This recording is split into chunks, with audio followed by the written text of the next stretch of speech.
Hi folks, my name is Brett Winterford. I'm the Regional Chief Security Officer for Okta in the Asia Pacific and Japan region. I'm very happy that you're joining us for this Oktane online session. Thank you for attending. I'm sure for a lot of you in our region, you're just waking up to some of the announcements that Okta has made overnight at Oktane. I hope we get a few opportunities to cover off some of those during the chat today. But first, I want to introduce you to Roebig. He's the Customer CISO for Sekuro. Now, Sekuro is a security consultancy and integration partner that operates across our region, and Lee's one of the brightest minds in Australia when it comes to bringing together disparate security technologies into a solution for many of our customers. Lee, thank you for joining us, mate. Can you please tell us a little bit more about your role? Thanks for having me, Brett. Happy to be here. My role involves helping Sekuro clients and also the wider security community as a whole with cybersecurity strategy, advisory, and security technologies as well to help enhance their overall security program. Prior to being a consultant, I held multiple cybersecurity architecture and leadership roles, I guess in the customer space, you could call it, prior to joining them. So I have a lot of, in the trenches experience that comes in that advice. And I understand some of those experiences involved being an Okta admin in the past, if I'm not mistaken. Yeah, that is true. I was a Okta customer in the past, I guess you could call it. So prior to joining Sekuro in those previous cybersecurity leadership role, myself and my team managed Okta for a workforce of over 10,000 across 5 countries. We had single sign-on for over 150 business applications and had set up a lot of automation as well, from like end-to-end provisioning from HR systems and deprovisioning to downstream systems. Since joining Sekuro, I've actually helped a lot of clients also achieve the same in even bigger deployments than that as well. Great. Well, Lee, let's get on to the topic at hand. For years, people like you and I have been waiting for boards and senior executives in organizations in the region to really take ownership of cybersecurity and not just have an interest in it, but really take ownership. And it feels like right now, literally the last few months, it's become number one on everyone's agenda. What, in your opinion, is driving this surge in interest? I think there's a lot of things, but what immediately comes to mind, particularly quite recently, is that media outlets are more, I guess you could say, cybersecurity savvy now. Cyber attacks are reported in all media outlets now, and that generally raises awareness to the public, and particularly executives who are really just people who also read the news like all of us. And speaking of, like all of us, there's also an increase in the cybersecurity literacy in the general public and consumer as well. I think in the past, there was plenty of other data breaches that affected millions and millions of people around the world, and in Australia especially. But people wouldn't really take them that seriously in the past when an organization was breached, or they had a rather kind of blasé attitude if their password showed up in a data breach or whatever. And I think recent incidents have really hit home because they've had a real impact on people's lives. You know, now people are having to line up physically and pay for new passports, driver's licenses, and the like. So really, to sum it all up, I think boards and execs see this kind of reputational harm and public exposure when an incident occurs at an organization, and that's actually like taken into account in the general public now. And if the public are more aware, the execs are now thinking, hang on, is my company the next one to be a household name for all the wrong reasons? But like, what do you think has changed, Brett? I think who an attacker targets has changed, and how they attempt to monetize access to a target has changed pretty dramatically. So like 10 years ago when I started in the cybersecurity industry specifically, the means by which cyber criminals could monetize, say, malware infection on a device or unauthorized access to an account was always relying on an ability to very quickly move funds through the banking system. And whether as an attacker you were stealing funds from individuals using something like banking Trojans, or stealing funds from organizations using business email compromise, the hard part was also always about the money transfer, like moving those funds through multiple bank accounts to a jurisdiction where it was safe enough to extract the funds before the collective fraud controls of the banking system caught up with you and froze the funds. So those sorts of attacks were always happening in their tens and hundreds of thousands, but individually they were rarely very newsworthy, right? But then cryptocurrency came along and it changed everything. with cryptocurrency now, attackers have a way to profit in a huge way from just a single intrusion. Like if you can cause enough pain to a compromised organization as an attacker, there's a good chance you'll be able to extort them for a fairly large payout.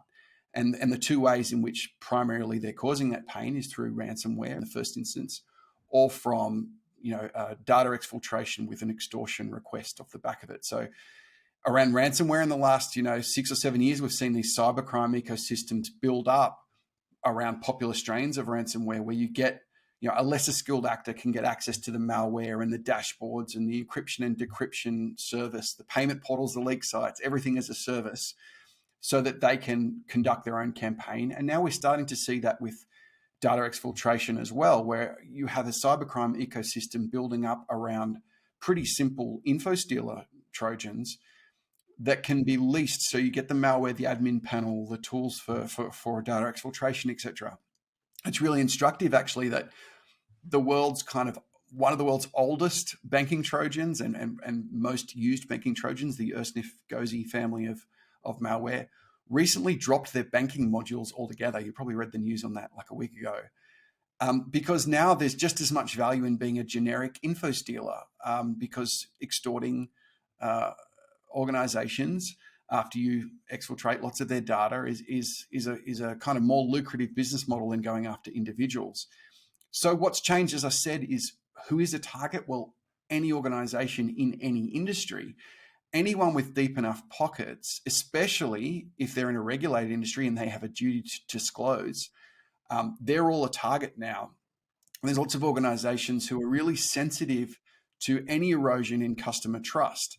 So in these kind of circumstances, when there's a ransomware or data extortion events, I have a theory that it's more likely to make the news than a data breach in the past, because obviously ransomware affects availability, so a service might not be available.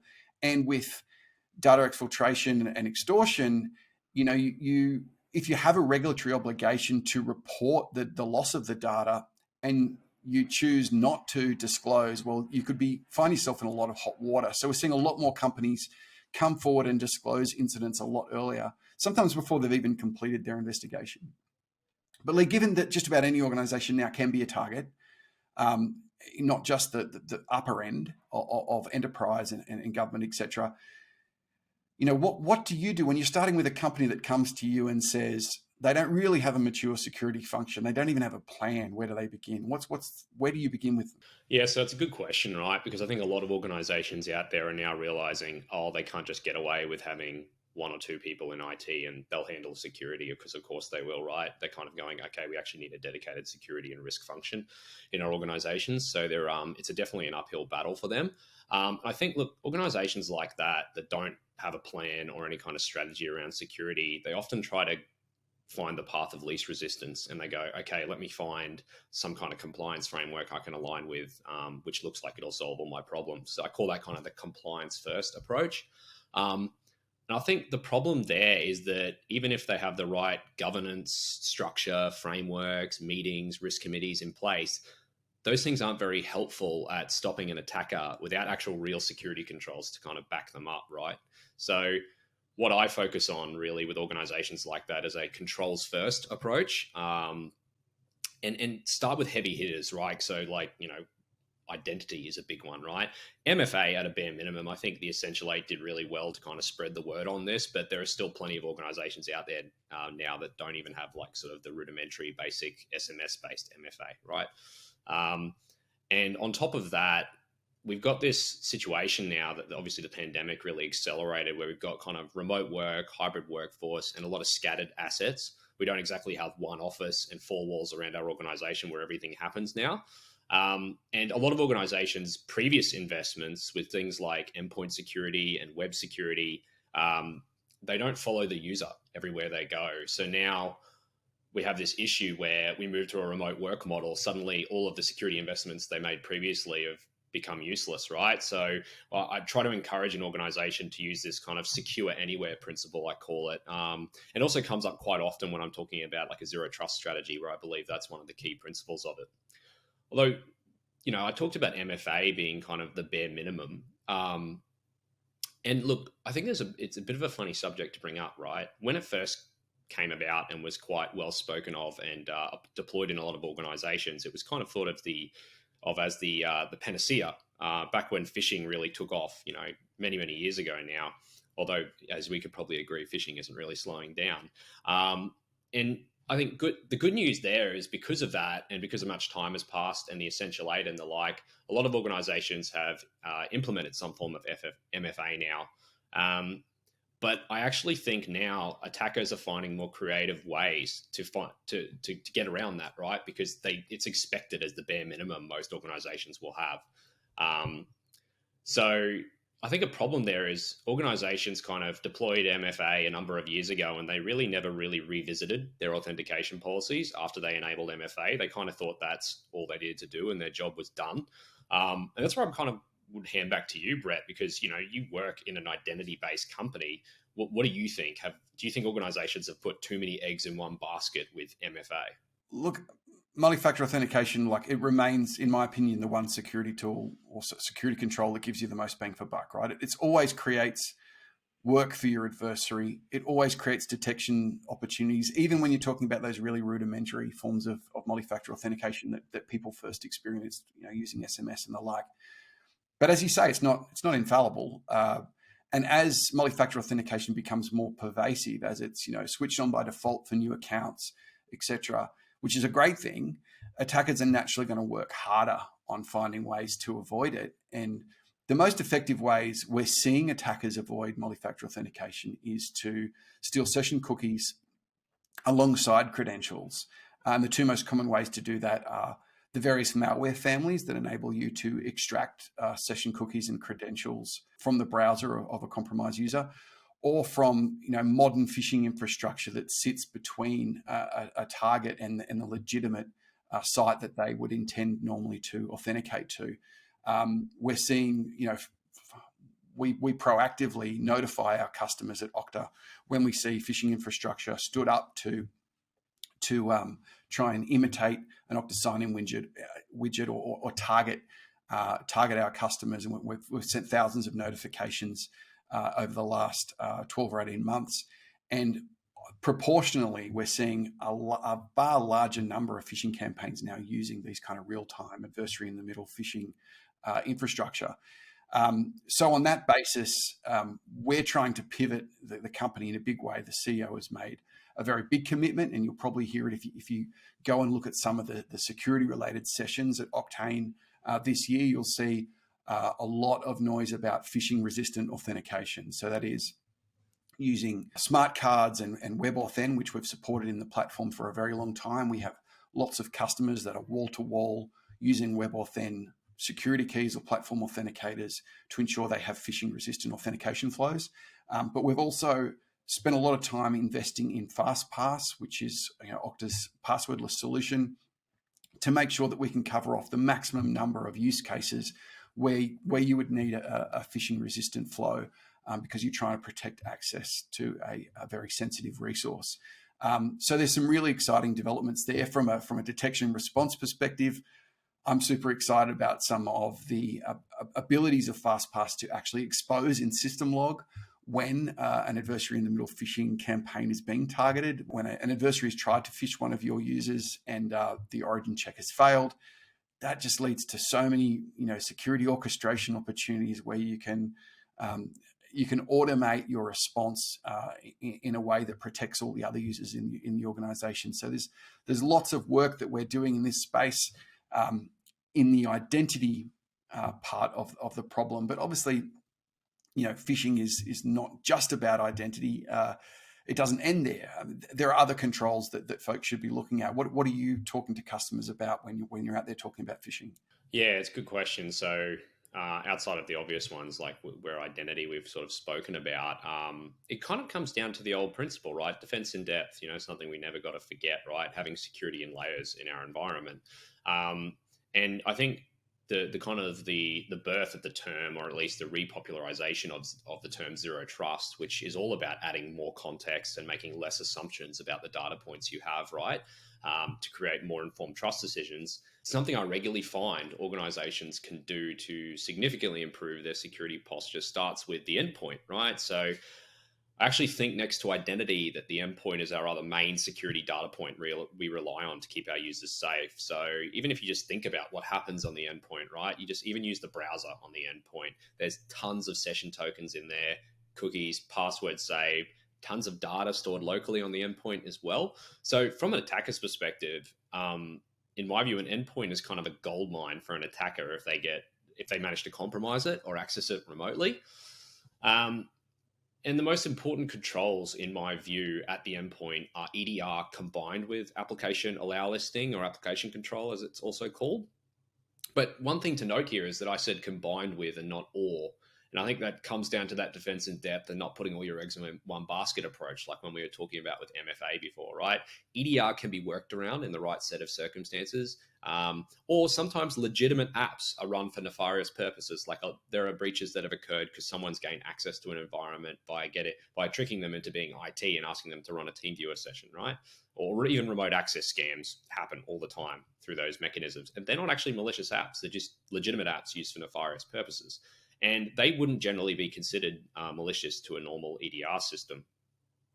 On top of that as well, application control in a lot of environments, because it's such a tailored configuration, it can also have configuration weaknesses, which if the attacker finds them, can bypass it in isolation. But if you combine both the power of EDR and application control together, the attacker's pretty much 99.9% of situations going to have such a hard time on the endpoint that they'll give up in almost all cases, right, and go find an easier target. On top of that, just to mention another one, I would say cloud-aware web filtering or protection. So there's a whole lot of names for that in the market, but I use the kind of most obvious one, right? In the past, we relied on perimeter firewalls or proxies that were on premise to protect our users on the web, and it was kind of fine at the time. But that was, as I was saying before, that was kind of before our users regularly worked outside the four walls of our organization. In today's world, it doesn't really fly anymore to have those sort of controls and web monitoring that get reduced to zero when people walk out of the building with their devices in hand, right? Most people also have portable devices. It's also super expensive. Absolutely. Yeah, if you've got to push all the traffic back through that security stack, it's very expensive, and you're really not getting the value anymore. Let's say you're an Australian company and your exec or someone travels to the US. How enjoyable of an experience is it going to be for that person to have their traffic routed back through Australia and back to the US, right? So it's not really sustainable to do that from a user experience perspective either. And on top of this as well, the data loss prevention part needs to come into the conversation as well. So the amount of cloud application usage in organizations has gone through the roof now, right? So back when we had file servers on premise and Exchange on premise, and cloud applications were just this thing we could block by default to stop data exfiltration, doesn't really work now, because the same websites that people use for data exfiltration, your Google Drives, your Dropboxes, your OneDrives, they're also the same applications used for business purposes when you just look at the URL, right?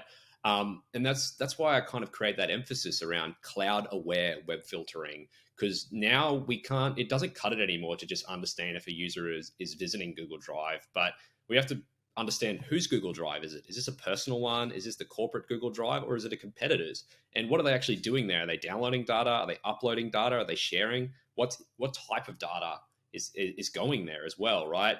And we miss all of that context in those more legacy solutions that just use categories and URLs.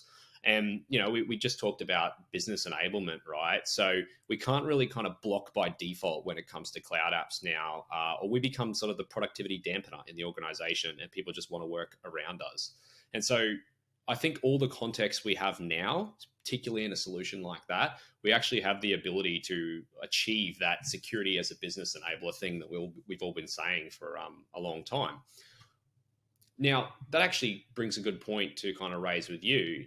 Given authentication hoops, MFA and the like, are perceived as points of friction in the average business, What are you seeing with Okta customers? Is there some way that they're adopting a more flexible authentication approach that improves user experience without compromising security? Yeah, so Lee, there's been a huge interest in passwordless and particularly passwordless with phishing resistance, right? Passwordless forms of authentication that kind of reduce the friction that you're speaking of. We're starting to see cohorts of users in amongst our customers that have never been assigned a password or will never need to use a password. They're being enrolled with bootstrap authenticators like security keys or email access to an email inbox, for example, and then they're being from there they're being enrolled in phishing resistant authenticators and only being able to access resources using those authenticators. And I think once people have experienced passwordless authentication, it really gives the security team so many more options because, like you say, the process of plugging in a long password and a 6-digit one-time password off your device into a screen every time you authenticate, it's kind of left a sour taste in the mouth of some users. But once you've experienced, passwordless, where your device is an authenticator and you only then have to, scan your finger or take a scan of your face or type in a 4-digit PIN at worst to establish user presence, your authentication experience is over in a split second. And it gives the security team the option of saying, well, now that the authentication experience is so much smoother and the user experience is better, we can feel more confident about re-authenticating users when we are getting signals about a particular identity or a session that has raised the risk profile. So I think that's where the changes are being made at this point. There are some challenges ahead in the sense that we've had decades of experience with passwords and other knowledge-based secrets. We know a lot about how to securely enroll users and automate the rotation of secrets and the revocation of passwords and factors. We just don't have as much of that experience in the passwordless world yet.